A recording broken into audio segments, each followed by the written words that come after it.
So I get asked a lot of the time, why are you doing what you're doing? Especially from other mastering engineers and people in the industry. They say to me, what are you going on YouTube for, and telling everybody what you know and all your information? If you tell them too much, then, they're not going to work with you, blah, blah, blah. And it's, for me, it's so not about that. For me, the only reason I'm the only mastering engineer, like at my level, to come onto YouTube is because if you go back to my first video that I did, which was about 9 or 10 years ago, I'd built a studio at my house and I was working on my own every day, and I was just bored, silly, by not talking to anybody. So by kind of switching a camera on and talking to people and then getting feedback in the comments, and then just it just gave me a bit of company more than anything.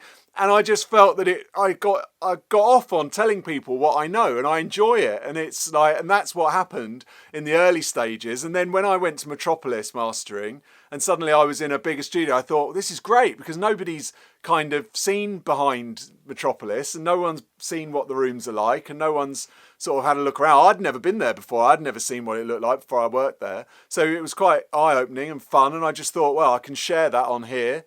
I mean, I don't get paid for this. What I'm doing here, I don't get paid. You only get paid on YouTube when you've got sort of videos that are in the millions of views. I don't get paid for doing these by YouTube for doing this at all. It's like, it's pointless. There's no money involved in it. But it's more the fact that I actually, I get to test things out. I get to, as time has gone on, I get to review things. People send me stuff. I enjoy that. I'm a geek when it comes to equipment. I'm a geek when it comes to sound and how to get things sounding good. So to share that with people is they share back their information, and I grow and I grow, and I really enjoy that. And I've really got a passion for sound and for how to get those things sounding. And my main thing is how to get something sounding amazing with as little amount of effort as possible. So that's really what I'm trying to do, and that's what I'm trying to convey. But also, as time has gone on, I've realised that there's a lot of people out there that teach people how to master or how to listen to music and how to do stuff that have really not had as much experience as me or been in the scenarios I've been in. They don't really kind of get it in the same way that I do and the way that I've been taught myself. So to give that back and to tell people how to do that is a buzz. I love that. It's cool. It's just something that I get off on.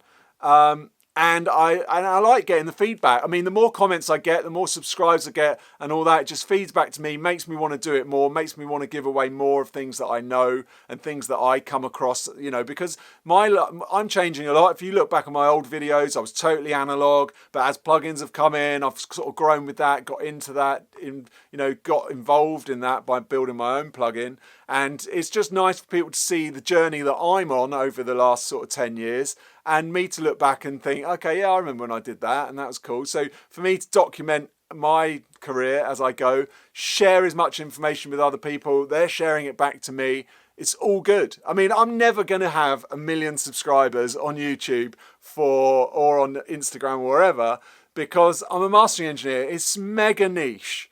But my little gang of people that we chat to and I'm talking to in the comments, it's amazing and I love it. So keep it up. That's why I do it. That's the answer to why I'm trying to make the dark art a little bit lighter and a little bit less kind of, I think people really overthink things. So I'm just here to try and simplify stuff and make people realise it's not as hard as it needs to be. This is what I'm doing at a top level. So you can do it at any level below that or above that. I'm not saying I'm at the top of mastering by any means, but this is what I do. I love it. Thanks for watching. I really appreciate you watching. I really appreciate all your comments. I love it. Let's keep it up. It's really cool. And go to streaky.com, sign up for my newsletter. Let's plug that newsletter. Not that I need to plug it, but because I'm giving away more stuff for free. But go to streaky.com once a month. It's the Audio Anoraks newsletter. The discounts that I get, I pass on to you guys. And also anything that I get to give away, I pass on as well to you guys. Or anything I also have seen around the web that I can't share on this channel because I couldn't sit here and say about, oh, I saw this link the other day that was to such and such. And it was really cool, or check out this new keyboard I've just seen. So it's like, that kind of stuff. So